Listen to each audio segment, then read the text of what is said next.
Discuss नहीं हो पाता लास्ट में। अब प्रवीण बोल रहा है कि स्टार्टिंग में, चलो अब पढ़ लेते हैं, ठीक है, लास्ट में 10-15 मिनट रुक जाएंगे, है ना।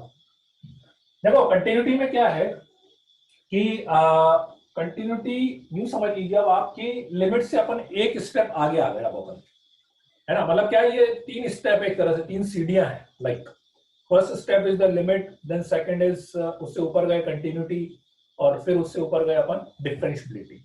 ऐसे फंक्शन की अपन जब भी बात करते हैं, उसके नेचर की बात करते हैं, उसके ग्राफ की अपन बात करते हैं ना, तो क्या ये 3 सीढ़ियां चलती है एक तरह से, ठीक है, लिमिट, कंटिन्यूटी एंड डिफरेंशियबिलिटी, ठीक है। तो लिमिट में तो अभी तक अपन क्या काम कर रहे थे, लिमिट में अपन बस ये देख रहे थे कि उसकी टेंडेंसी देख रहे थे। लिमिट का अपना लॉजिक क्या था कि अपन जिस पॉइंट पे अपने को लिमिट निकालनी होती थी, जिस पॉइंट पे अपन उस पॉइंट पे तो देखते ही नहीं थे, अपन उसके तो राइट हैंड साइड पर और उसके लेफ्ट हैंड साइड पर देखते थे कि हाँ भाई इधर से किधर जा रहा है, इधर से किधर जा रहा है, ठीक है, बस वो अपन देखते थे इसमें, है ना। तो टेस्ट में लिमिट तक आएगा ना, टेस्ट में लिमिट तक आएगा, पार्ट 2 बीच में क्वेश्चन पूछ डालता है तो, ठीक है। तो लिमिट में अपन केवल राइट हैंड और लेफ्ट हैंड देखते थे, ठीक है, उस पॉइंट की बात नहीं करते थे। तो बस अब कंटिन्यूटी में ये समझ लो आप कि एक स्टेप आपके पास ज्यादा ये बन गई है कि आप x इज इक्वल टू ए पर भी देखोगे, उस पॉइंट पर भी देखोगे। जितना काम अभी तक कर रहे थे वो तो करना ही करना है, उसके अलावा आपको अब उस x इक्वल्स टू ए पर भी होगा, उसका x इक्वल्स टू ए पर भी देखना पड़ेगा, ठीक है। तो यदि ग्राफिकली अपन बात करें तो ग्राफिकली देखो कंटिन्यूटी मतलब बहुत सिंपल सी चीज है ना। मतलब कैलकुलेशन वाइज भी आप देखोगे तो बहुत ज्यादा डिफरेंस नहीं दिखेगा आपको, ठीक है। ग्राफ कंटिन्यूस चले बिना ब्रेक करे, ब्रेक नहीं होना चाहिए, ब्रेक नहीं होना चाहिए, shape doesn't matter, shape doesn't matter, ठीक है।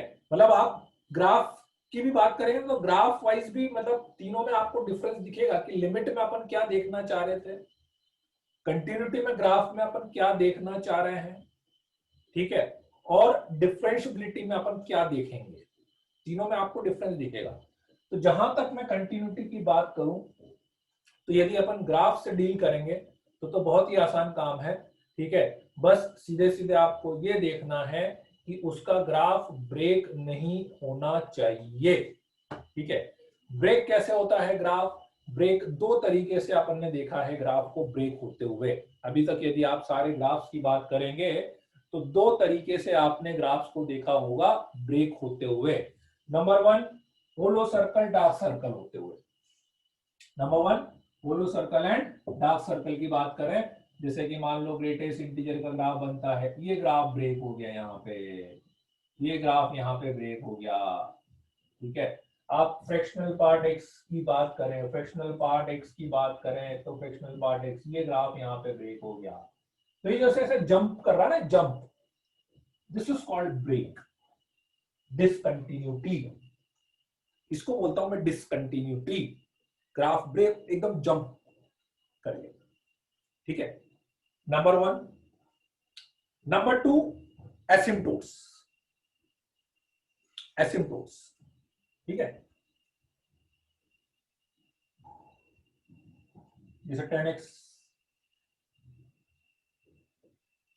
यहां पे ब्रेक हो गया, इस पॉइंट पर ब्रेक हो गया, let's say pi by 10x 1 by mod x देखो, ये x इक्वल्स टू 0, ये x इक्वल्स टू 0, ये x इक्वल्स टू पाई। तो 2 तरीके से ग्राफ ब्रेक होता है, होलो सर्कल डार्क सर्कल आना, और इस तरह से ये एसिम्पटोट्स जहां पे आ रहा है वहां पे भी ग्राफ ब्रेक होगा। तो दिस इज कॉल्ड डिसकंटिन्यूटी, इसको अपन बोलते हैं डिसकंटिन्यूटी, ठीक है। मतलब बहुत और सिंपल लैंग्वेज में मैं एक स्टेटमेंट बोलता हूं कि जिस पॉइंट पर आपको लगे कि अब मुझे आगे बढ़ने के लिए पेन उठाना ही पड़ेगा, दैट इज डिसकंटिन्यू पॉइंट, आप चलते जा रहे हो, चलते जा रहे हो, चलते जा रहे हो, चलते जा रहे हो, और फिर किसी पॉइंट पर आपको ऐसा लगने लगे कि यार अब इस पॉइंट से आगे बढ़ने के लिए मुझे यहां से पेन उठाना पड़ेगा, दैट इज डिसकंटिन्यूअस पॉइंट। उस पॉइंट को अपन डिसकंटिन्यूअस पॉइंट बोलते हैं, है ना। एक्चुअली डिसकंटिन्यूटी जो आएगी वो कुछ ही पॉइंट्स पर आएगी। जैसे अपन लिमिट की भी बात कर रहे थे, तो ऐसा थोड़ी ना हर पॉइंट पे लिमिट निकाल रहे हैं अपन, कुछ पॉइंट्स पे अपन लिमिट निकाल रहे हैं। वेरी सिमिलरली ऐसे डिसकंटिन्यूटी आएगी वो कुछ ही पॉइंट्स पर आएगी, ठीक है ना। फॉर एग्जांपल जैसे मान लो ये ग्रेटेस्ट इंटीग्रल का ग्राफ मैं मानता हूं इसको यदि, तो ये 1 पे डिसकंटिन्यूअस, 2 पे डिसकंटिन्यूअस, इसको फ्रैक्शनल पार्ट का ग्राफ बोलूं तो ठीक है, मतलब this is discontinuous at x equals to 1 2, इसको मैं बोलूंगा तो this is discontinuous at x equals to 1, ठीक है। इसको मैं बोलूंगा discontinuous at x equals to pi by 2, इसको मैं बोलूंगा discontinuous at x equals to 0। मतलब बाकी सब जगह तो कंटिन्यू सही सही, बाकी सब जगह तो कंटिन्यू सही सही है ना। अपने को तो बस ये समझना है कहां पे डिसकंटिन्यूटी उस ग्राफ में आती है ना। तो ये तो एक बात हुआ इसमें कि ये ऐसे दो जो मेनली आप देखोगे ग्राफ्स में, दो टाइप की ऐसी डिसकंटिन्यूटीज अपने को मिलती है ना। दो तो ये वाली बात हो गई, ठीक है। इससे मुझे एक चीज और समझ में आई, ठीक है, कि यदि किसी पॉइंट पे फंक्शन डिफाइंड नहीं है तो उस पॉइंट पे फंक्शन कंटिन्यूस नहीं हो सकता, ठीक है। जैसे लिमिट में और इसमें एक सबसे बड़ा डिफरेंस ये है, लिमिट में और इसमें एक सबसे बड़ा डिफरेंस यही है, ठीक है ना, कि लिमिट में तो यदि उस पॉइंट पे फंक्शन डिफाइंड नहीं भी होता था then also it is possible कि उसकी लिमिट एग्जिस्ट कर जाए। और इनफैक्ट अपन ने सारी कैलकुलेशन ही, मैक्सिमम कैलकुलेशन ही उन पॉइंट्स पर करी है जहां पे फंक्शन डिफाइंड नहीं हो रहा था। जहां पे डिफाइंड हो जाता था वहां पे भी करी है, पर ज्यादातर पॉइंट्स तो वो थे कि इसमें ये वैल्यू रखने पर 0/0 बन गया, इनफाइनाइट बाय इनफाइनाइट, 0 - वो ज्यादा प्रॉब्लमेटिक पॉइंट्स थे अपने। पर कंटिन्यूटी के लिए पहली कंडीशन ही यही है कि यदि फंक्शन उस पॉइंट पे डिफाइंड नहीं है तो कंटिन्यूअस हो ही नहीं सकता, डिफाइन होना तो पड़ेगा, लाइक दैट। π/2 पे देखेंगे तो डिफाइंड नहीं है ना, 10x π/2 पे डिसकंटिन्यूअस।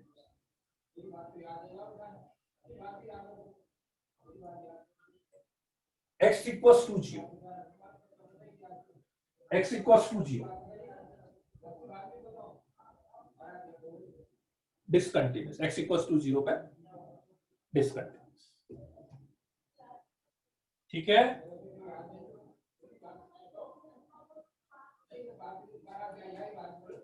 ठीक है, चलो ये बना लो आप, फिर आगे बढ़ते हैं।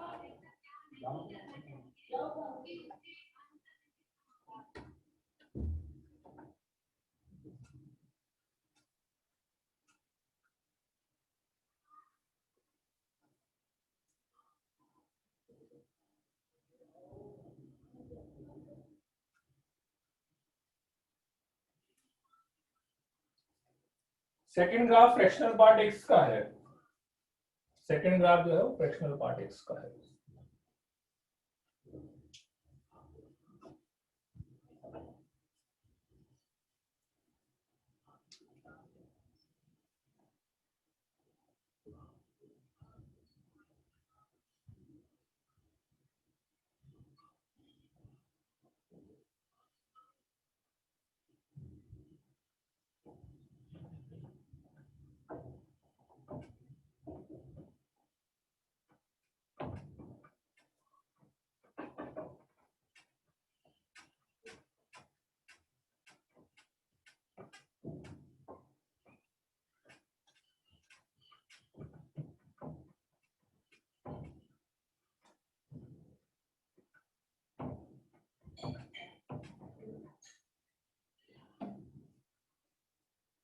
चलो अब कैलकुलेशन वाली बात करते हैं, ठीक है।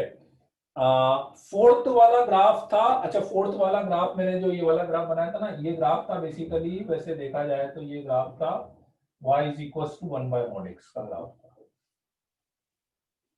ये 1/mod x का था, मतलब वो y is equal to xy is equal to 1 या y इक्वल टू 1/x का ग्राफ ऐसा था। अब इसमें यदि x की जगह पे 1/x का ग्राफ ऐसा था, x की जगह पे mod x कर देंगे तो वो नीचे वाला पार्ट ऊपर कर दिया था मैंने, ऐसा था।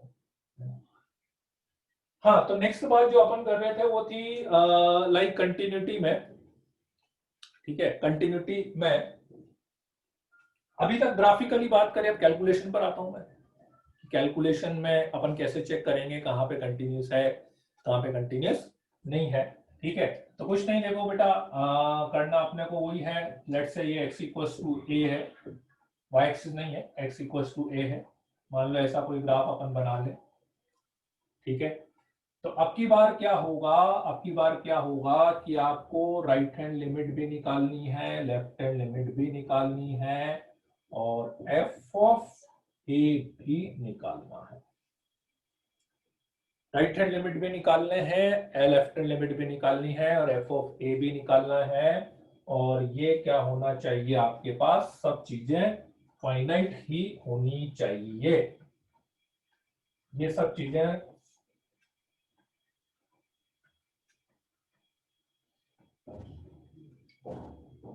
फाइनाइट होनी चाहिए।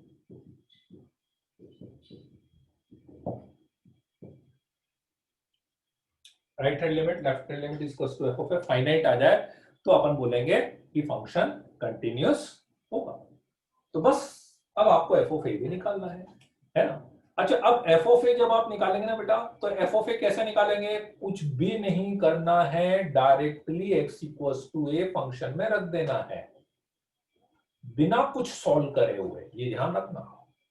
जब आप एफ ऑफ ए निकाल रहे हो तो उसमें सॉल्व नहीं करना है आपको, है ना, आप लिमिट में सॉल्व करते हैं। जैसे मैं एक छोटा सा क्वेश्चन आपसे पूछता हूं कि मान लो मैंने बोला f x is equal to x square minus 9 upon x minus 3, है ना। Now what is f of 3,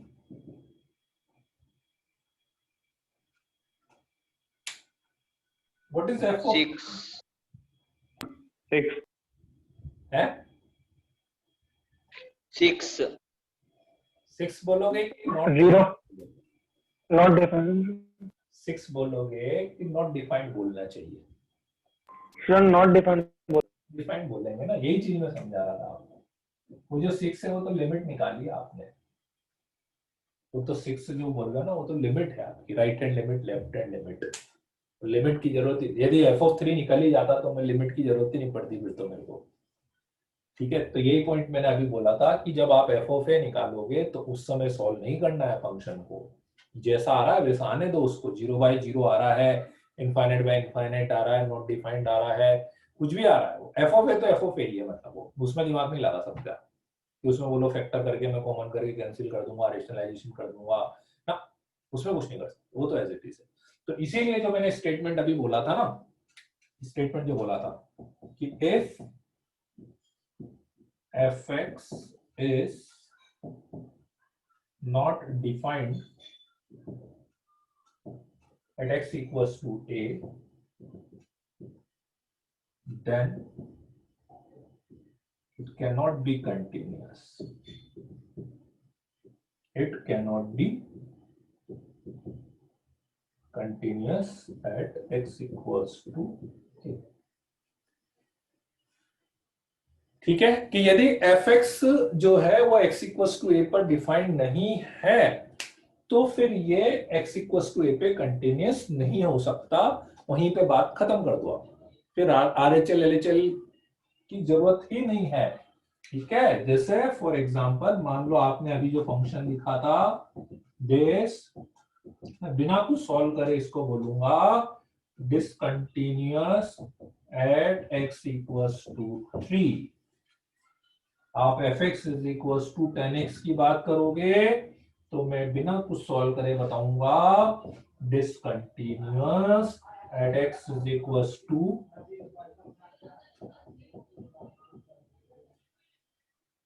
this, और f x is equal to, लेट से मैंने बताया 1/x, तो मैं डायरेक्टली बोलूंगा discontinuous at x equals to 0। Means continuity होने के लिए फंक्शन को डिफाइंड होना जरूरी है, बिना उसके कंटिन्यूटी की बात नहीं कर सकते। ठीक है, तो मेरे ख्याल से कैलकुलेशन की अब कोई बात ही नहीं बचती है। आरएचएल निकालना सबको आता है, एलएचएल निकालना अपन देख चुके हैं लास्ट क्लास में, और एफ ऑफ ए निकालने में कुछ दिमाग लगाना नहीं है, सीधा x इक्वल टू ए पर रखते हैं। Limit F of A equal नहीं आई तो हम बोल सकते हैं कि वो discontinue, F of A equal नहीं, बिल्कुल वो तो बोलना ही ना, कहीं भी एक जगह नॉट इक्वल टू लग गया, कहीं भी एक जगह नॉट इक्वल टू लग गया तो डिसकंटिन्यूअस। ठीक है, राइट, मतलब इफ एफ एक्स, ये ऐसा लिख लेना, यहाँ पे ये पूरा स्टेटमेंट है लिखा मैंने, if F x is continuous at x equals to a, then RHL equals to LHL equals to f of a। ठीक है, देख के लग रहा हो बिगनर वो हो जाएगा क्या? देख के लग नहीं, अभी मुझे कुछ चीजें बतानी पड़ी, इतनी जल्दी भी मत करो। और देखो पार्थिव मतलब कि तो बिल्कुल नहीं करते और कर रहे हो तो इतनी जल्दी कर रहे हो कि भैया बिगनर, अभी रुक जाओ, आपको कुछ चीजें बतानी पड़ेगी। चलो इसको लिख लो, इस स्टेटमेंट को लिख लो, फिर मैं बताता हूँ। लिमिट अगर एफ ऑफ इक्वल नहीं आई तो हाँ, ये तो बोल ही देना चाहिए।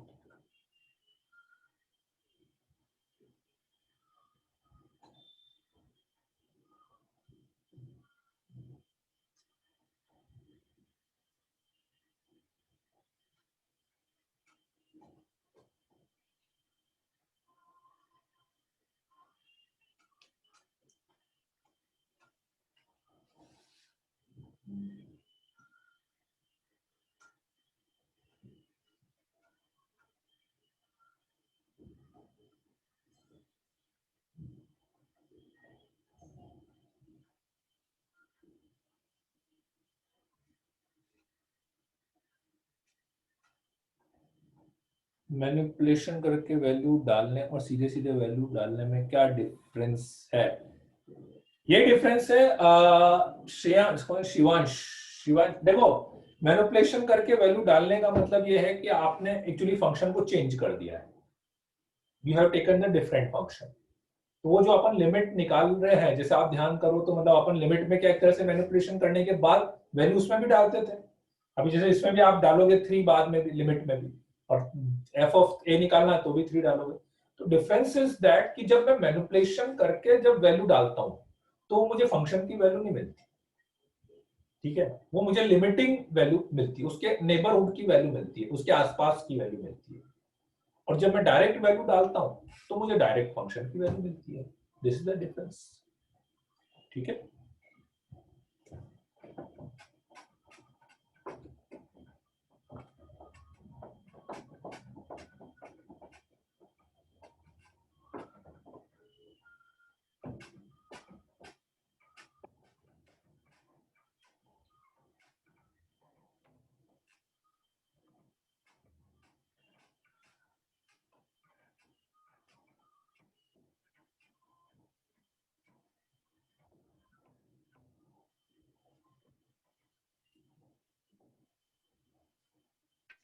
अब इसमें ना जैसे क्वेश्चन करने की मैं बात करता हूँ, क्वेश्चन कैसे करना है, तो क्या है कि बस क्वेश्चन फंक्शन जो है आपको वो थोड़े से डिफरेंट टाइप के मिलेंगे इसमें, है ना, तो बस उसके अकॉर्डिंग आपको लिमिट सॉल्व करने का तरीका तो वही है, लिमिट सॉल्व करने के तरीके में डिफरेंस नहीं है, बस कहाँ पे कौन सा मेथड लगाना है अपने को, है ना, वो चीजें थोड़ी सी समझनी पड़ेगी। ठीक है, पहले कैलकुलेटिव बात यदि मैं करूँ तो जनरली क्या होता है कि मैं ऐसा मानता हूं कि 1 2 3 तीन चार टाइप के फंक्शंस आपको मिलेंगे जब आप कंटिन्यूटी क्वेश्चंस करते हो।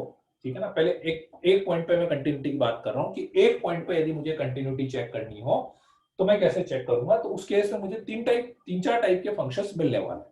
ठीक है, फर्स्ट टाइप का फंक्शन मुझे मिलेगा एफ एक्स, जिसमें x ग्रेटर देन a के लिए फंक्शन अलग होगा, x इक्वल टू a के लिए फंक्शन अलग होगा, x लेस देन a के लिए फंक्शन अलग होगा, ऐसा। x ग्रेटर देन ए के लिए फंक्शन अलग देगा, x इक्वल टू ए के लिए अलग देगा, x लेस देन ए के लिए फंक्शन अलग देगा। ठीक है, सेकेंड टाइप का जो फंक्शन मुझे मिलता है वो ऐसा मिलता है जिसमें हो सकता है कि दो चीजें मिल जाए, ऐसे या फिर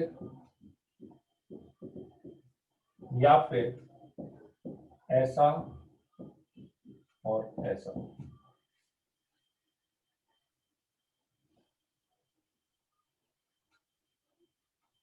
ठीक है, तीसरे टाइप का फंक्शन जो मुझे मिलता है कंटिन्यूटी में, जो सबसे ज्यादा common, x not equals to A, x equals to A, ऐसा। मतलब मैं बात कर रहा हूं कि जनरली जैसे वो इन सब में x इक्वल्स टू ए पर कंटिन्यूटी चेक करवाएगा अपने से, check the continuity at x equals to A. x equals to A पे जनरली वो कंटिन्यूटी चेक कराएगा अपने को, तो अपने को इस टाइप के 3-4 टाइप के फंक्शंस मिलेंगे, उसके 3 टाइप के फंक्शंस अपने को मिलेंगे ऐसे। और बाकी एक सिंपल fx मिल जाए आपके पास, एक सिंपल आपको fx मिल सकता है जिसमें कुछ है ही नहीं, यूनिफॉर्मली डिफाइंड। ठीक है, चलो तो मैं फर्स्ट टाइप के फंक्शन की बात करूं तो जैसे आपको ये पता ही है कि जब अपन RHL निकाल रहे थे तो RHL के लिए आप x equals to a plus h रख रहे थे ना, RHL के लिए आप x equals to a plus h रख रहे थे ना, LHL के लिए आप x equals to a minus h रख रहे थे ना। ठीक है, तो a प्लस एच मतलब a से ज्यादा, a माइनस एच मतलब a से कम। ठीक है, तो आप उसी के अकॉर्डिंग a प्लस एच या a माइनस एच रखेंगे। फॉर एग्जाम्पल यदि मैं इसमें बात करूं तो a प्लस एच रखूंगा, a से ज्यादा रखूंगा तो सबसे ऊपर वाले फंक्शन में रखना पड़ेगा। तो इसका मतलब राइट हैंड लिमिट के लिए मुझे इस फंक्शन को यूज करना पड़ेगा, लेफ्ट हैंड के लिए इसको यूज करना पड़ेगा, और एफ ऑफ ए के लिए इसको यूज करना पड़ेगा। आई की नहीं बात समझ में? सीधे सीधे मतलब RHL के लिए जब आप x equals to a plus h रखोगे तो इस वाले में रखना पड़ेगा, और उसके बाद बाकी जो प्रोसेस है वो तो वही है, लिमिट एक्सटेंडिंग टू 0 लगाने का। LHL में इसमें रखना पड़ेगा और एफ ऑफ ए में इसमें रखना पड़ेगा। ठीक है, सेकंड फंक्शन की मैं बात करूं तो जैसे RHL के लिए ये लूंगा मैं, एंड एफ ऑफ ए के लिए भी ये लेंगे, LHL के लिए ये लेंगे अपन। ठीक है, इसमें RHL के लिए ये लेंगे, LHL के लिए ये लेंगे, और एफ ऑफ ए के लिए भी ये लेंगे। ठीक है, राइट। अब ये वाला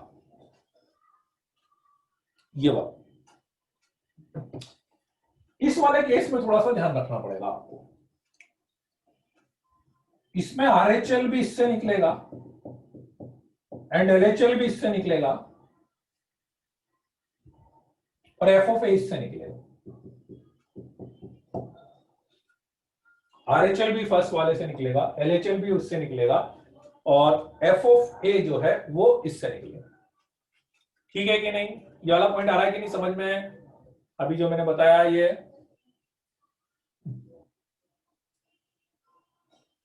लास्ट वाला नहीं है, लास्ट वाला देखो, लास्ट वाले में क्या बोल रहा है वो कि ये इसका मतलब क्या है कि जब आप x इक्वल्स टू ए रखोगे तो आपका फंक्शन ये है, उसके अलावा कुछ भी रखोगे तो आपका फंक्शन ये है। ठीक है, तो x इक्वल्स टू ए रखेंगे तो ये ले लेंगे, उसके अलावा कुछ भी मान लो मैंने a प्लस एच रखा तो वो भी इसी में कैटेगरी में आया ना, a माइनस एच रखा तो वो भी इसी कैटेगरी में आया ना, तो a प्लस एच भी इसमें रख देना, a माइनस एच भी इसमें रख देना। तो इसका मतलब RHL भी इससे निकलेगा और LHL भी इससे निकलेगा, है ना। एक पॉइंट तो ये वाला हुआ। ठीक है, अब उसके अलावा एक दूसरा पॉइंट समझना है आपको। ये तो ठीक है, चलो निकल गया। और अब अपन क्या करते हैं, थोड़ा सा क्वेश्चन को स्मार्टली करेंगे अपन। जरूरी नहीं है मैं कंटिन्यूटी, स्पेशली कंटिन्यूटी में ऐसा नहीं है कि मैं जैसे आप लिमिट में भी आप सोचो, लिमिट में हर क्वेश्चन में आपने RHL LHL निकाला क्या? नहीं निकाला ना अपन ने हर क्वेश्चन में। अपन बहुत सी बार तो डायरेक्ट ही कर लेते थे। क्यों कर लेते थे डायरेक्ट? क्योंकि अपने को पता रहता था कि हाँ जी भाई इसकी लिमिट आई रही है मेरे पास, तो अपन क्या करते थे, सीधा आरएचएल एचएल निकालते ही नहीं थे उसमें, क्या भाई लिमिट सॉल्व कर लेते थे, एंड आई नो कि that is RHL as well as LHL and that is our answer, right. तो जब अपना फंक्शन ऐसे अलग अलग होता है, आरएचएल के लिए फंक्शन अलग है, एलएचएल के लिए फंक्शन अलग है, तो इट इज चांस कि आरएचएल एलएचएल अलग अलग आए, पॉसिबिलिटी है, प्रोबेबिलिटी है कि भाई आरएचएल एलएचएल अलग अलग आए। क्यों? क्योंकि फंक्शन ही अलग अलग है ना।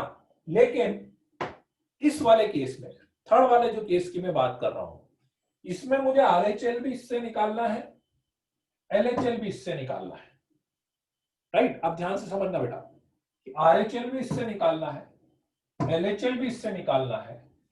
तो यदि आपको ऐसा लग रहा है कि भाई आरएचएल एलएचएल सेम आएगा, या मैं ऐसा बोलूं कि आपको लग रहा है कि नहीं यार इसकी लिमिट तो एग्जिस्ट करती है, तो फिर आप आरएचएल एलएचएल अलग अलग नहीं निकालेंगे, जैसे कि आप लिमिट वाले क्वेश्चन में करते थे। हर क्वेश्चन में मैं आरएचएल एलएचएल नहीं निकालता था, जिसमें सीधे मुझे पता रहता था कि इसकी लिमिट एग्जिस्ट करेगी, तो मैं सीधे उसकी लिमिट निकाल लेता था। बिल्कुल केवल थर्ड वाले केस के लिए मैं बात कर रहा हूं, ठीक है। तो मैं क्या करूंगा, सीधा limit extending to A F, सीधा limit extending to A F X में कर लूंगा। और आपको पता है ये वाली बात कि जब आप limit extending to A F x solve करोगे, और यदि उस फंक्शन की लिमिट एग्जिस्ट करती होगी, तो यही आपका आरएचएल हो रहा होगा और यही आपका एलएचएल होता है, ठीक है। तो इट मींस आप यूं समझ सकते हैं कि this is RHL as well as LHL. लेकिन कब करना है मुझे ऐसा, जब मैं 101% श्योर हूं कि नहीं, हाँ भाई इसकी आरएचएल एलएचएल तो सेम ही आएगी, बस लिमिट निकाल लेता हूं मैं एक बार, ठीक है। क्यों? क्योंकि कंटिन्यूटी के लिए मुझे फिर एक स्टेप और चेक करनी पड़ेगी कि ये इक्वल टू एफ ऑफ ए भी तो आना चाहिए ना। लिमिट में तो क्या कि वो मेरा इससे काम हो जाता था, उसको किसी से कंपेयर नहीं करना पड़ता था, पर यहाँ पे एफ ऑफ ए से इक्वल करना पड़ेगा, ठीक है। किस क्वेश्चन में, फिर से रिपीट कर रहा हूं मैं, किस क्वेश्चन में ऐसा करूंगा मैं जिसमें मुझे लगता होगा, पहले तो फंक्शन ये वाला, इसमें और इसमें तो करना ही नहीं ऐसा, इसमें तो आरएचएल एलएचएल निकालना है, इसमें तो निकालना है। इसमें करूंगा मैं केवल किसमें, जिसमें मुझे 101% ये कंफर्म होगा कि हाँ भाई इसका आरएचएल एलएचएल तो सेम ही आता है, आरएचएल एलएचएल नहीं निकालता हूं मैं, लिमिट निकाल लेता हूं। तो इनडायरेक्टली यूं समझ लो आप कि ये जो लिमिट निकाली है मैंने, ये अपना आरएचएल है और ये अपना एलएचएल है। बस केवल मुझे ये पॉइंट चेक करना रहा। आई की नहीं बात समझ में है? अभी बाकी एग्जांपल्स में बताऊंगा तो थोड़ा और समझ में आएगा, ठीक है, राइट। चलो अभी इसको लिख लो, पहले मैं एग्जांपल करा देता हूं तो आपको ये सारी थ्योरी समझ में आएगी।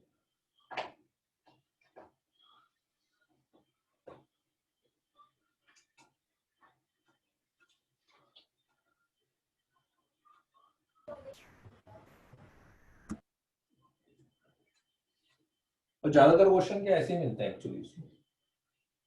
तो ये जो थर्ड वाला फंक्शन है, मतलब कि ये जो आपने लिखा है प्रॉपर्टी, ये मतलब कि इसमें कंटिन्यूस ही होगा हमेशा फंक्शन? नहीं, ये काम बोला मैंने, हमेशा हुआ तो फिर करोगे क्या, तुम क्या करोगे फिर, चेक क्या करोगे फिर, हमेशा ही बात होगी। सर तो भी तीनों तो इक्वल हो गए ना, एलएचएल आरएचएल। यही तो चेक करना है, मतलब थोड़ी ना, ये तो मैंने लिखा है, ये तुम्हें चेक करना है कि आ रहा है कि नहीं आ रहा है, यही तो चेक करना है। तो मैंने लिख दिया है कि हाँ भाई ऐसा होना होगा, फॉर द कंट ऐसा हो गया, then fx is continuous and x equals to a।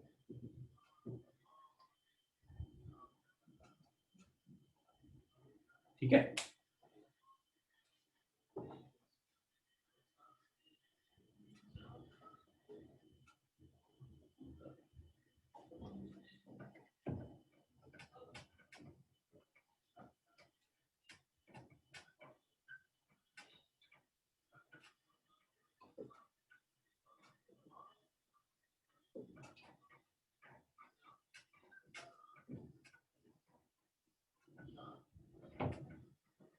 जैसे for example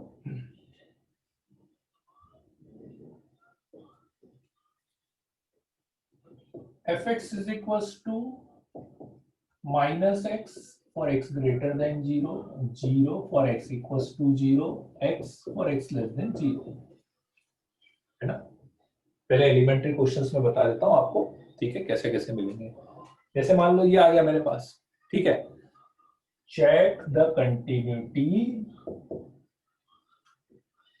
eight x equals to 0, x equals to 0 पे कंटिन्यूटी चेक करनी, x इक्वल्स टू 0 पे, ठीक है।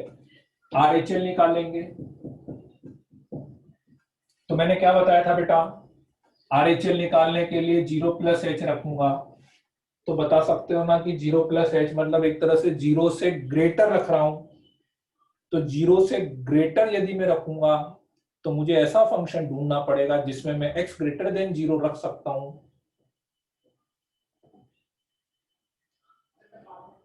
Limit h tending to 0 minus 0 plus h, limit लगा दिया, सीधा मेरा आंसर आ गया 0।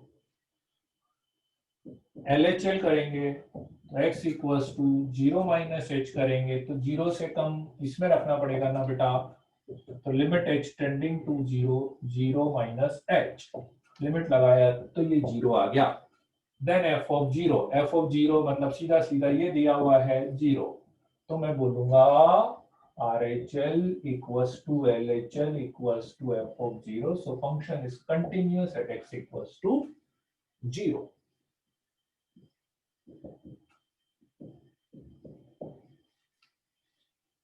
क्वेश्चन ग्राफ दिख जाएगा। हाँ बिल्कुल, वही मैं बता रहा हूँ, एक बार इससे लिख लो आप, फिर मैं ग्राफ से बता रहा था उसको।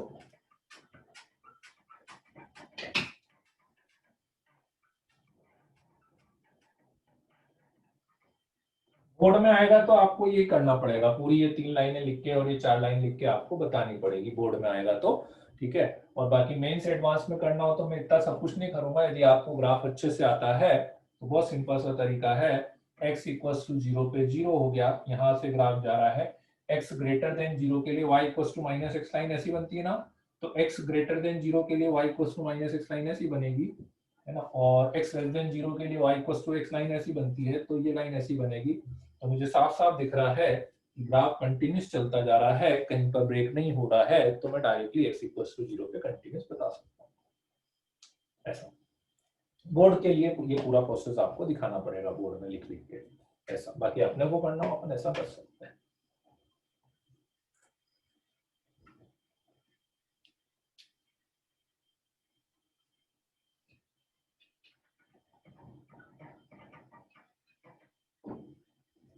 Question number 2,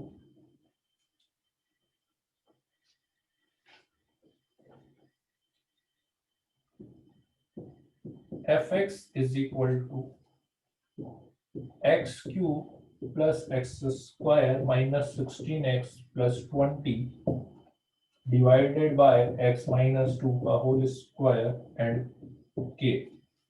This is for x not equals to 2 and this is for x equals to 2। ठीक है, ये सबसे लास्ट वाला केस जो अभी मैंने बताया था ना आपको, x not equals to A, Parthiv x not equals to A और x इक्वल्स टू a वाला जो केस। तो अब इसमें यही पॉइंट मैं समझाना चाह रहा था कि अब देखो, आप इसमें RHL भी इससे निकालोगे, LHL भी इससे निकालोगे, ठीक है। तो आप मुझे बता सकते हो कि मान लो मैं जब RHL LHL निकालूंगा तो क्या लगता है आपको, ये ऐसे वाले फंक्शन देखकर आपको लगता है कि इसमें अपन ने जब लिमिट में ऐसे फंक्शन की लिमिट निकाली तो क्या RHL LHL अलग अलग निकाला था आपने कि लिमिट सॉल्व करी थी डायरेक्टली? ऐसे वाले फंक्शन में अपन ने डायरेक्ट लिमिट सॉल्व करी थी कि अलग अलग निकाला? डायरेक्ट। वही चीज मैं आपको समझा रहा था कि अब इस वाले क्वेश्चन में मैं RHL LHL नहीं निकालूंगा, ठीक है। व्हाट आई विल डू, मैं लिखूंगा limit x tending to 2x cube plus x square minus 16x plus 20 divided by x minus 2 का होल स्क्वायर। ये एक तरह से RHL इक्वल टू LHL हो गया। अब बस मुझे ये चेक करना है, ये is equal to f of 2 आना चाहिए। क्वेश्चन मैंने पूरा लिखा नहीं, क्वेश्चन लिख देता हूं, fx is continuous at x equals to 2 then k is equal to के की वैल्यू आपको निकालनी थी। ठीक है, तो बस ये वाला जो पॉइंट था मैं समझाना चाह रहा था कि अब इसमें RHL LHL की जगह सीधा आप इसको सॉल्व कर लो, वही आपका f(2) आना चाहिए जो कि उसने k बोला हुआ है, मतलब एक तरह से वही आपकी k की वैल्यू आ जाएगी।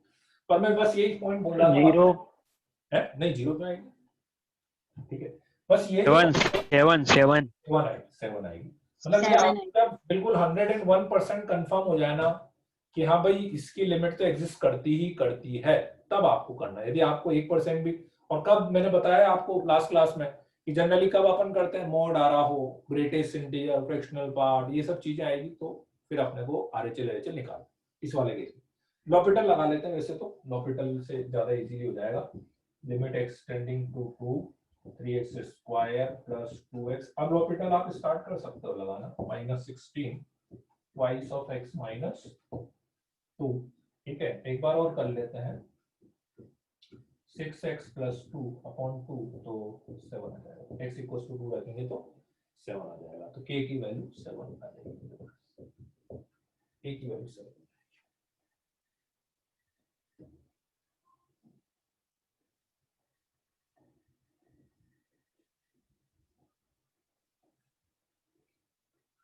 आ गया मेथड समझ में, कैसे कैसे लगाना है आपको, कैसे चेक करना है, कैसे वैल्यूज निकालनी है। जनरली इसमें ऐसे वैल्यूज निकालने वाले क्वेश्चन बहुत आते हैं एक पॉइंट की, जब तक अपन बात करते हैं। ठीक है, चलो तो अब कुछ क्वेश्चंस आप करो, कुछ बेसिक क्वेश्चंस हैं।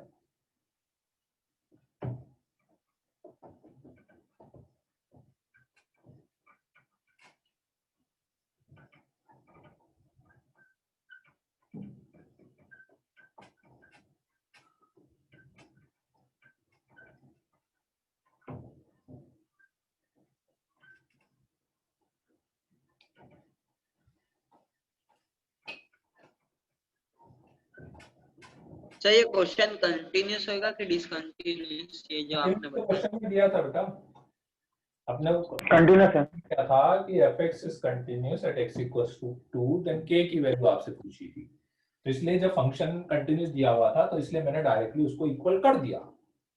चेक करना होता तो फिर मैं इसकी वैल्यू निकालता, इसकी वैल्यू निकालता, चेक करता कि इक्वल आ रहा है कि नहीं आ रहा है। कंटिन्यूअस तो दिया ही था क्वेश्चन में, है ना।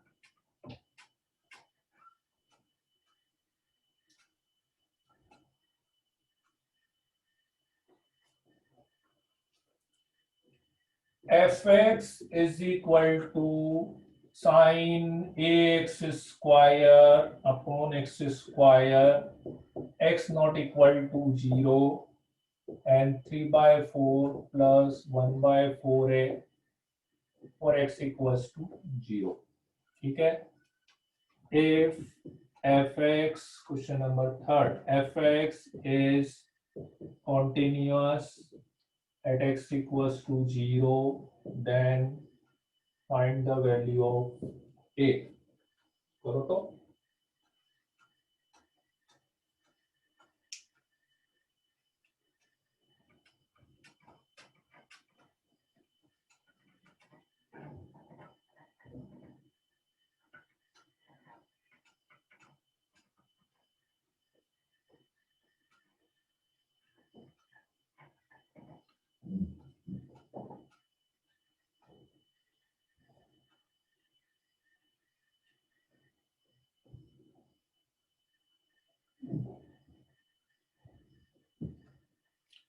नहीं, दो वैल्यू आएगी,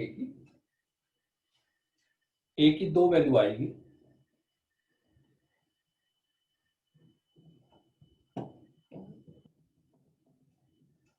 हाँ, प्रवीण का आंसर सही है, वेरी गुड।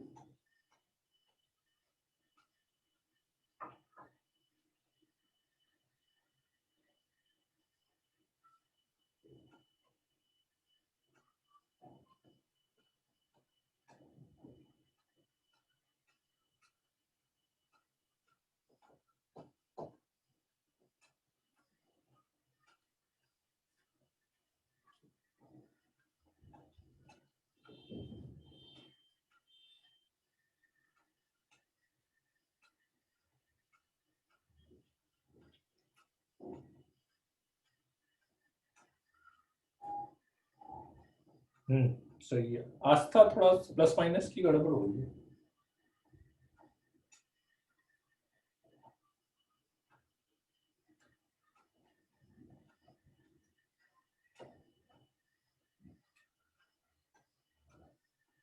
हाँ खुशी सही है।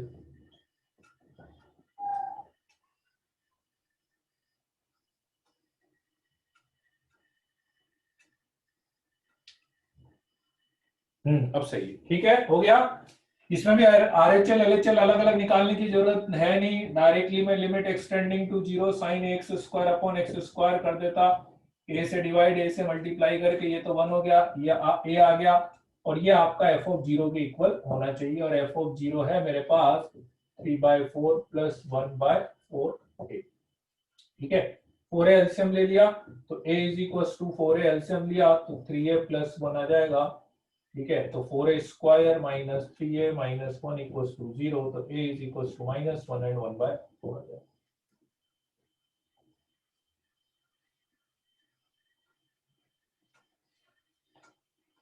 Next question, fx is equal to cos x की power cot square x and k, x not equals to 0, x equals to 0, fx continuous at x equals to 0, then k की value बतानी है।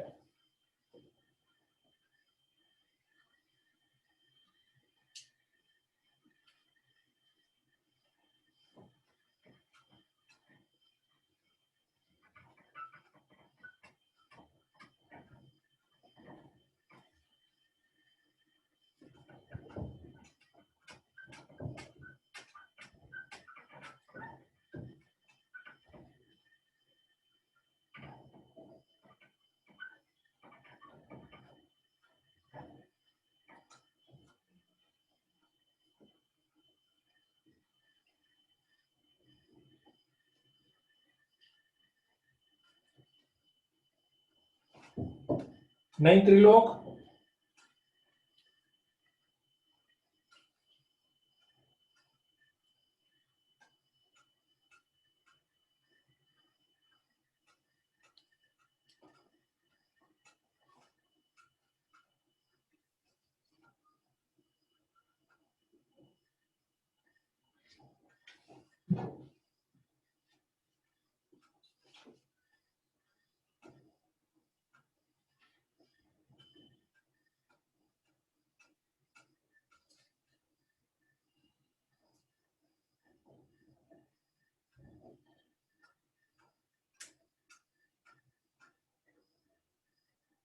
हाँ अब सही है, त्रिलोक का सही है, अब सही है त्रिलोक।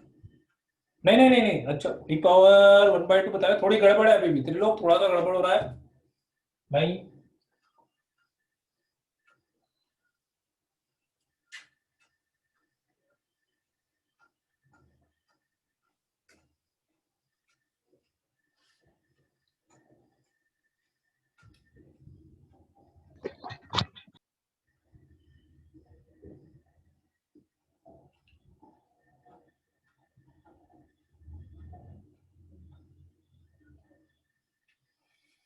प्रवीण, ये आएगा क्या, फिर से चेक करो तो आंसर क्या बताना चाहिए, क्या निकाला है तुमने, वैल्यू जो निकाली है वो तो सही निकाली है पर आंसर गलत बता रहे हो।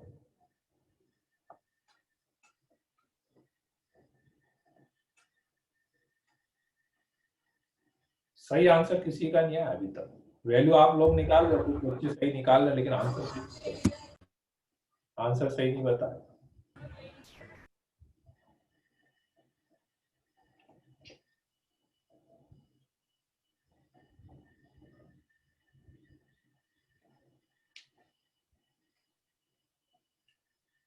हाँ अब सही है, आस्था का और त्रिलोक का सही आया है। अरे प्रवीण ई की पावर में आएगा ना वो, ई की पावर नहीं लगेगी, ठीक है। चलो ये तो आ जाएगा, कोई दिक्कत नहीं है इसमें, तो RHL LHL तो सेम आ ही जाएगा, cos x की पावर cot स्क्वायर x कर दे तो ये आपके पास cos 0 हो गया 1 और cot 0 cos 0 upon sin 0, 1 power infinite form बन रहा है आपके पास, ठीक है। ये f(0) होगा k के इक्वल हो जाएगा आपके पास, तो ये 1 पावर इनफाइनाइट फॉर्म बन रहा है, तो 1 पावर इनफाइनाइट बस l की वैल्यू निकालनी है। सेकेंड वाली फॉर्म बन रही है +1 - 1 करना पड़ेगा आपको, +1 -1 करेंगे तो x tending to 0 cos x -1 into cot square x, ऐसा आ जाएगा। ठीक है, limit x tending to 0 cot square x को लिख लेते हैं minus cos x -1 upon tan square x लिख लिया। ठीक है, राइट। माइनस कॉमन ले लेते हैं, 1 माइनस cos x हो गया, 1 माइनस cos x को लिख सकते हैं 2 sin स्क्वायर x बाय 2, और नीचे आ गया x square tan square x। तो एक शॉर्टकट बताया था आपको, tan sin स्क्वायर हटा दो, tan स्क्वायर हटा दो, तो -2 ऊपर आ रहा है एक तरह से x स्क्वायर बाय 4 और नीचे आ रहा है x स्क्वायर, से ये कैंसिल, -1/2 आ गया, -1/2। तो ये L की वैल्यू आई है, तो आंसर क्या बताओगे, e की power -1/2, 1/√e।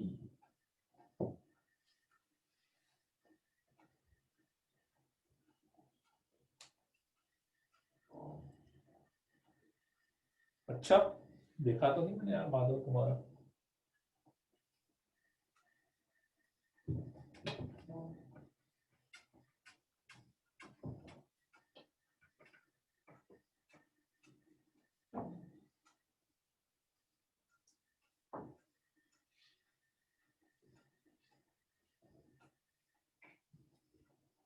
Question number 5, fx is equal to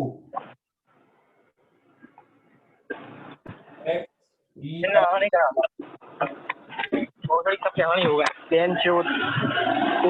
audio बंद कर दो बेटा।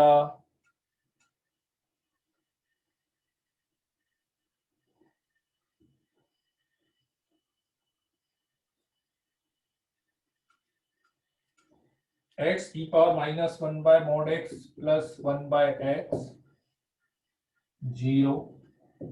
This is for x not equals to 0. This is for x equals to 0. Check the continuity at x equals to 0. x equals to 0 पे continuity check करनी है आपको।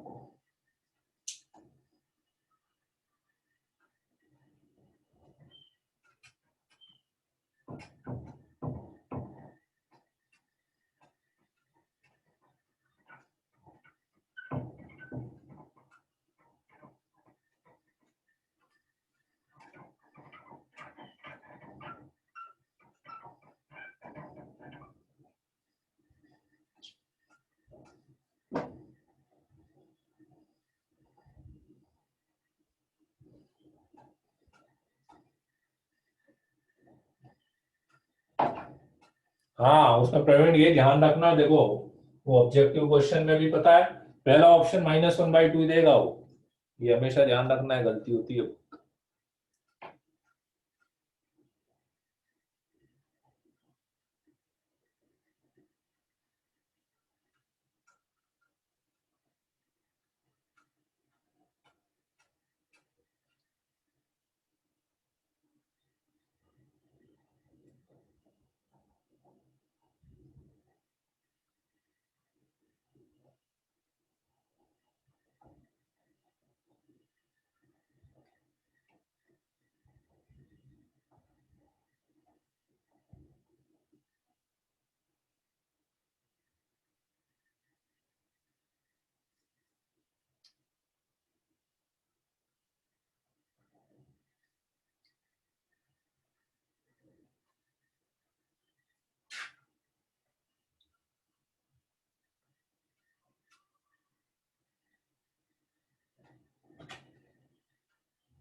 बताओ continuous और डिसकंटिन्यूअस।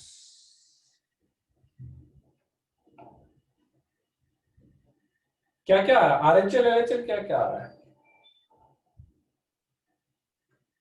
RHL LHL बताओ।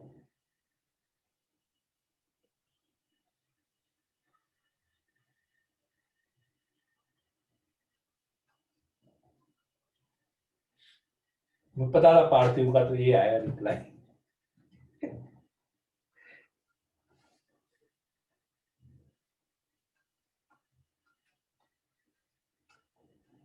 भाई जिसने भी आंसर बताया RHL LHL बताओ तो।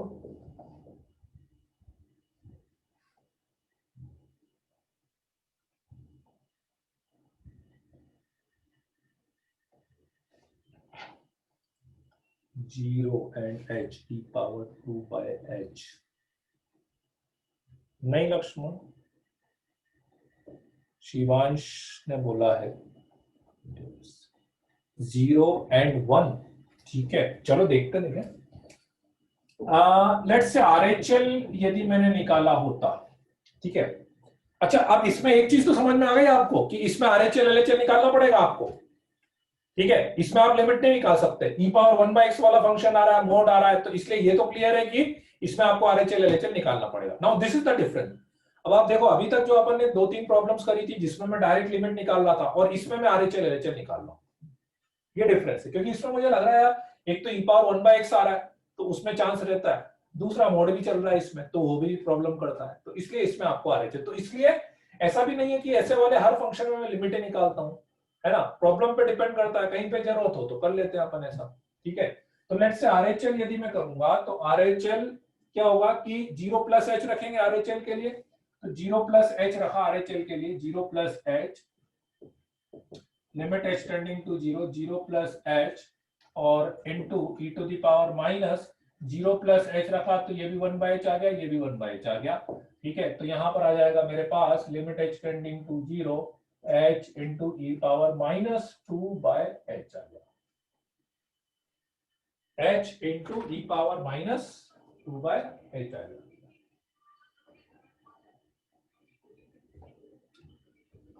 इसमें लिमिट लगाऊंगा तो मेरे पास आ रहा है 0 इंटू ई की पावर माइनस इनफाइनाइट, ई की पावर माइनस इनफाइनाइट 0 होता है, 0 इंटू 0 इज इक्वल टू 0 आ जाएगा। LHL यदि मैं निकालूंगा तो LHL में आएगा लिमिट एक्सटेंडिंग टू 0, इससे निकलेगा, LHL भी इससे निकलेगा, तो 0 माइनस h रखा e to the power minus 0 -h रखा तो यहाँ पे प्लस आएगा, यहाँ पे माइनस आएगा, ठीक है।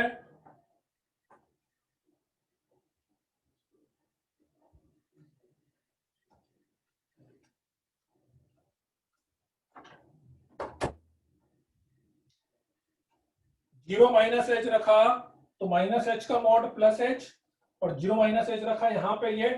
अब यहाँ पे यदि मैंने लिमिट लगाई, मतलब यहाँ पे ऐसा हो गया, देखो limit h tending to 0 -h into E की पावर 1/h माइनस 1/h ई की पावर 0 हो जाएगा। अब लिमिट लगाएंगे h टेंडिंग टू 0 तो 0 ई पावर 0 कितना 1, तो 0 इंटू 1 कितना आएगा 0 आ जाएगा। और f ऑफ 0 की वैल्यू भी कितनी आ रही है, f ऑफ 0 की वैल्यू कितनी आ रही है 0 आ रही है, f ऑफ 0 की वैल्यू 0 आ रही है, ठीक है। तो RHL is equals to LHL is equals to f of 0, RHL equals to LHL equals to f of 0, so fx, ठीक है। लॉपिटल लगा दी थी, लॉपिटल लगा तो सकते हो, अपॉन में करके ले जाना पड़ेगा पर जरूरत ही नहीं है ना एक्चुअली, पता है, मतलब इंडिटरमिनेट फॉर्म बना ही नहीं कहीं पर भी, आप ध्यान से देखो ना, तो इंडिटरमिनेट फॉर्म तो बना ही नहीं है इसमें कहीं पे, मैंने तो वैल्यू तो रखी है, ये डायरेक्ट 0 इंटू 0 आ गया, ये 0 इंटू 1 आ गया, लॉपिटल क्यों जरूरत पड़ेगी अपने को, जरूरत ही नहीं पड़ेगी, है ना। ये ध्यान रखना e की पावर माइनस इनफाइनाइट 0 होता है और e की पावर 0 तो खैर 1 होता ही, उसमें तो कोई दिक्कत है ही नहीं मेरे पास।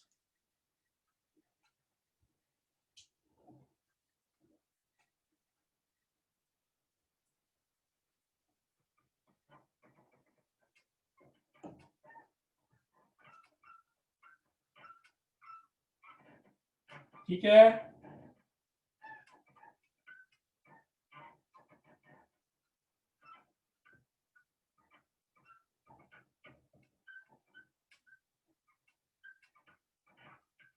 चलो डाउट डिस्कस कर लेंगे अब।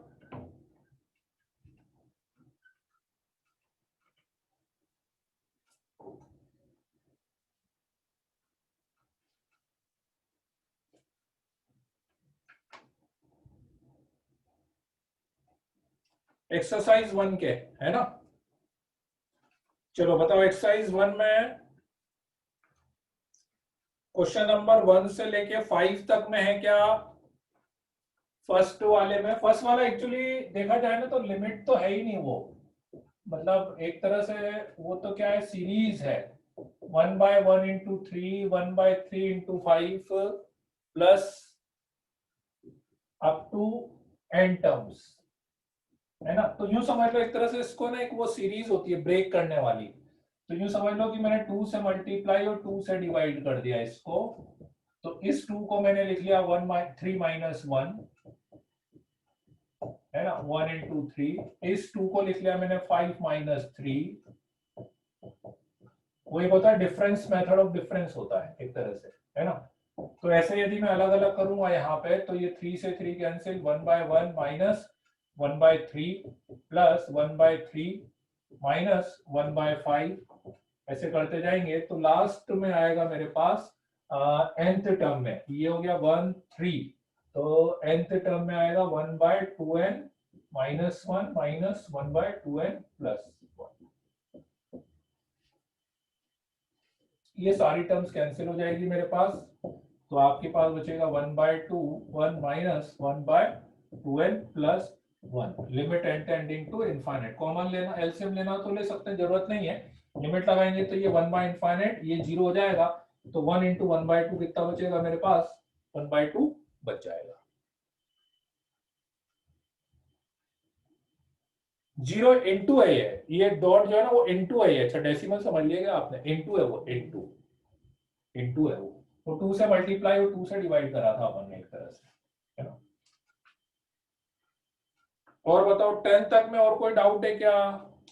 3 में इनवर्स का क्या करना है, इनवर्स को रेसिप्रोकल करके एलसीएम ले लेना, थर्ड वाला तो हो जाना चाहिए पार्थिव, वो पावर -1 है ना, पहले आप एलसीएम लेना, जितनी भी जब पावर है ना -1, उसको सब 1/x करते जाना, है ना, उसको 1/x करोगे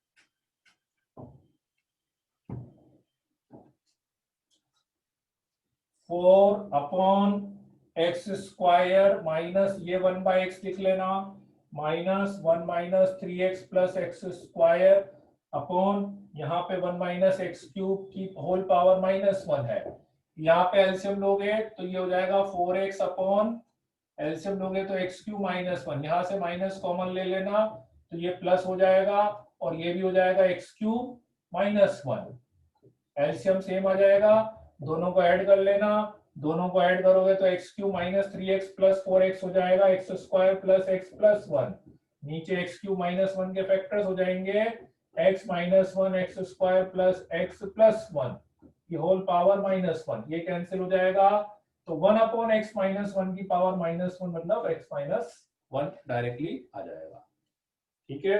क्वेश्चन नंबर 6 तो बेटा अपन ने कराई था, क्वेश्चन नंबर 6 में क्या हो रहा है, limit extending to 0, question number 6 में x बाय साइन x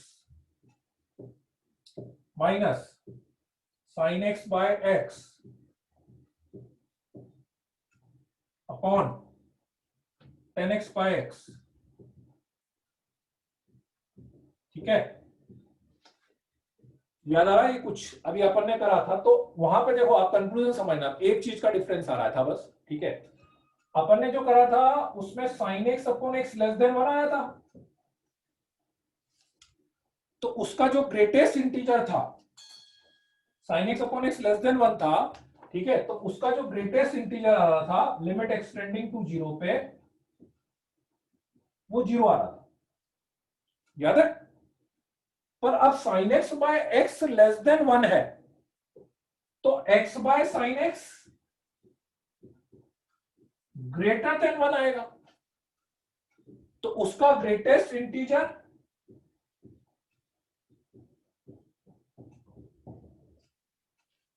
बस, तो x बाय साइन एक्स 1, ये 0, और नीचे ये भी शायद 1 आया था मेरे पास, तो सीधे आंसर 1 आ जाएगा मेरे पास।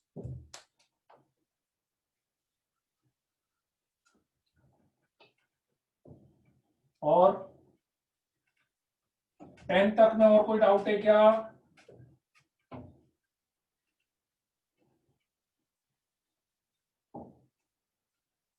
एट्थ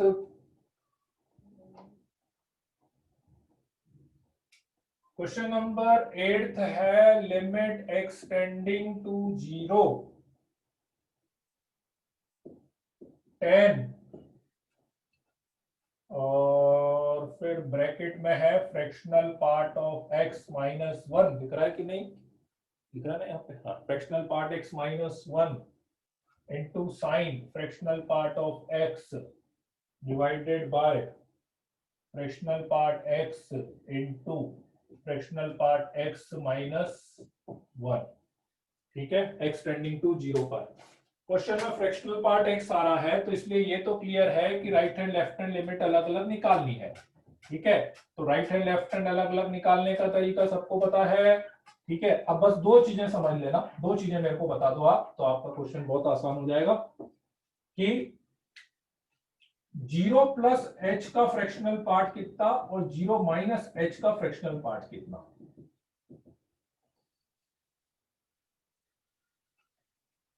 गलत लिखा है क्या?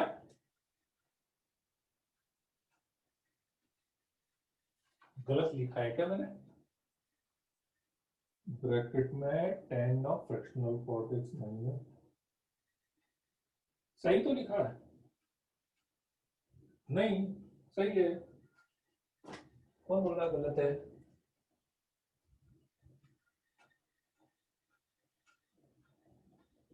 दूसरा क्वेश्चन नहीं है क्या? इसमें क्या प्रवीण, क्या हुआ, गलत क्या है? क्वेश्चन नंबर 8 ये नहीं है क्या? 8 पूछा ना आपने, है एक्सरसाइज का ही तो है।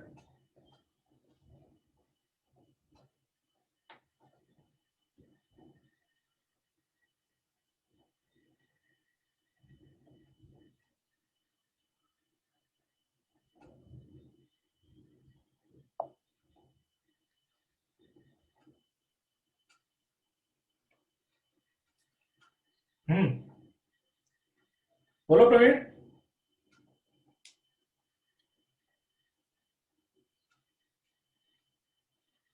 अच्छा ये वाला है क्या? ठीक है, चलो वो वाला बता देता हूं मैं, कोई दिक्कत नहीं है, समझ गया मैं। अच्छा वो नंबरिंग अलग अलग हो गया, मेरे पास ये पुराना मॉड्यूल है, तो cos pi under root n square वाला है ना, मेरे में वो 10 था एक तरह से, मुझे लगा ये भी डाउट था ना, तो इसलिए हो सकता है।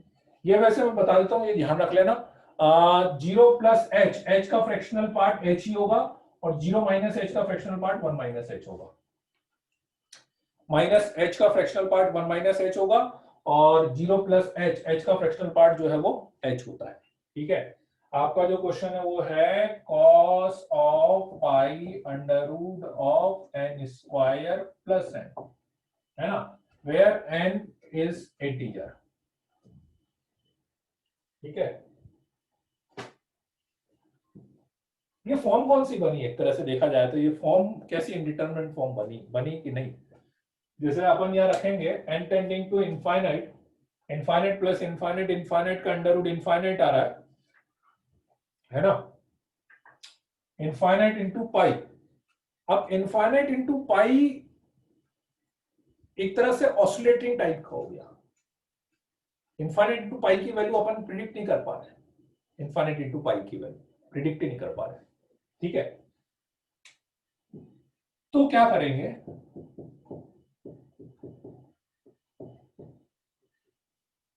ऐसा लिखा, कोई दिक्कत है ऐसा लिखने में किसी को? एन स्क्वायर कॉमन ले लिया तो बाहर आया n, यहां तक कोई दिक्कत है क्या किसी को, बताओ। अंडर रूट को पावर 1/2 लिखा, एन स्क्वायर कॉमन ले लिया, एन पाई ये लिख दिया, बाइनोमियल लगा लेते हैं इसमें। इसमें यदि मैं बाइनोमियल लगाऊंगा सो 1 प्लस 1/2 इंटू 1/n प्लस इसके नेक्स्ट टर्म आएगी 1/n स्क्वायर वाली,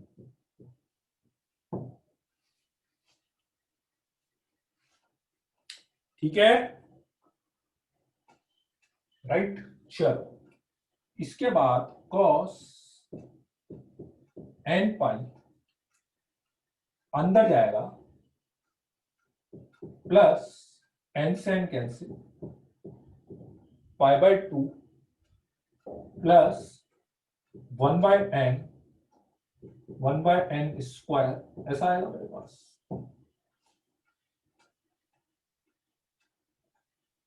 ठीक है, क्लियर। नाउ लिमिट लगाएंगे तो ये सारी टर्म्स तो मेरे पास जीरो हो जाएगी, ये सारी टर्म्स तो जीरो हो जाएगी ना, 1/n स्क्वायर जीरो की तरफ अप्रोच करेगी, और बाकी टर्म हो जाएगी cos 90 plus theta, cos 90 plus theta. What is cos 90 plus theta? Minus sine theta.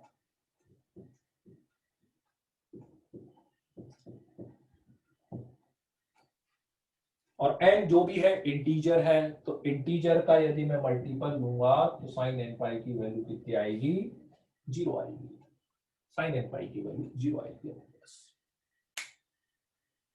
ठीक है, आई की नहीं बात समझ में? सेकंड स्टेप में फिर से बता देता हूं। देखो आप डिफरेंस समझना, इस स्टेप और इस स्टेप में क्या डिफरेंस हुआ, मुझे क्यों यहाँ पे लिमिट लगानी पड़ी, और क्यों मैं अब n टेंडिंग टू इनफाइनाइट तो यहाँ पर भी था ना। देखो आप डिफरेंस समझो, यहाँ पे भी n टेंडिंग टू इनफाइनाइट था, फिर भी मैंने इसको डायरेक्टली जीरो कर दिया, और यहाँ पे आप बोलो कि सर फिर यहाँ पे भी, तो यहाँ पे दो प्रॉब्लम थी। पहली चीज कि ये इंटीजर आई भी रहा है, √n स्क्वायर प्लस n की जो वैल्यू है वो इंटीजर तो आएगी नहीं। क्यों? मान लो n 3 4 5 कुछ भी रखूंगा तो उसका अंडर रूट लूंगा तो इरेशनल टाइप की क्वांटिटी आएगी।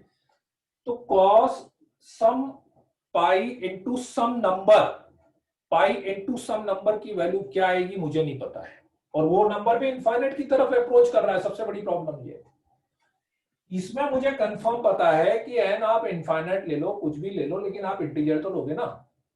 तो इंटीजर इंटू पाई करूंगा तो साइन n पाई तो मुझे पता है जीरो ही आता है। This is the difference. Under root को मैं 1/2 करा था, n स्क्वायर कॉमन ले लिया था, n स्क्वायर कॉमन लिया तो बाहर n पाई हो गया था, ये 1 + 1/n बाइनोमियल लगा दिया था मैंने। ठीक है, बाइनोमियल में ये वाली टर्म जीरो की तरफ अप्रोच कर रही थी, आप बाद में जीरो कर दो या शुरू में जीरो कर दो, बात एक ही है। ठीक है, और cos 90 प्लस थीटा मैंने लगा दिया था उसको। ठीक है, और कोई डाउट है इसमें? बताओ, और कोई डाउट है क्या?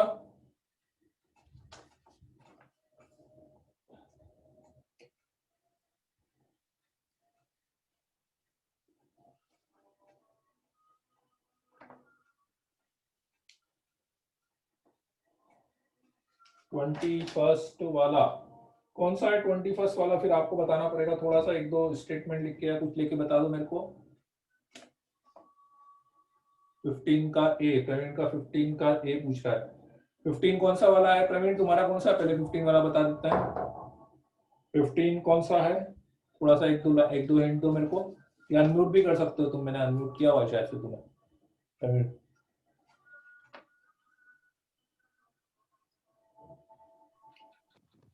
सर उसमें 4 ऑप्शन है, ट्रू स्टेटमेंट पूछ रहा है वो। अच्छा अच्छा ठीक है, limit n tending to infinite summation r = 1 वाला ना।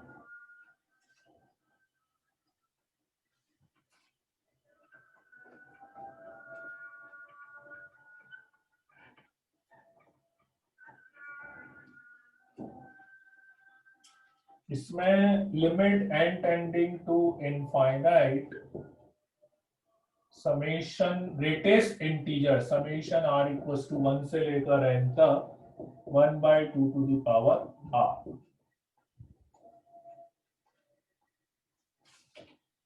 ऐसा है। ठीक है, इसको यदि मैं सॉल्व करता हूं तो limit n tending to infinite, पहले अंदर जो सीरीज है, अंदर सीरीज आ रही है 1/2 प्लस 1/2 स्क्वायर प्लस 1/2 क्यूब। पहली चीज, लिमिट तो अंदर ले जा नहीं सकते, लिमिट अंदर ले जाते तो इनफाइनाइट जीपी बन ही जाता।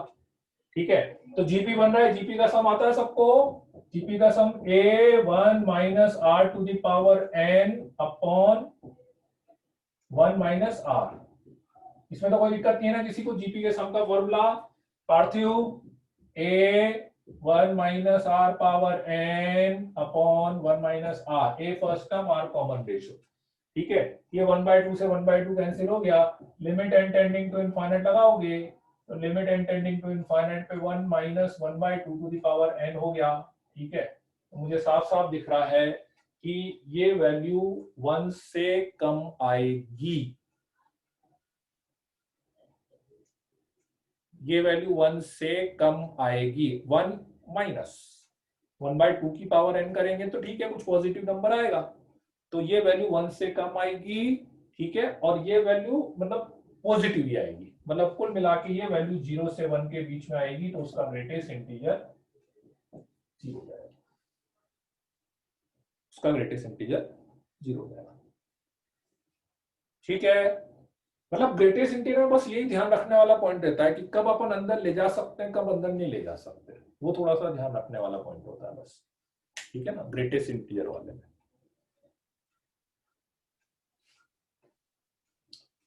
ठीक है, चलो फिर अभी इतना ही लेते हैं, है ना।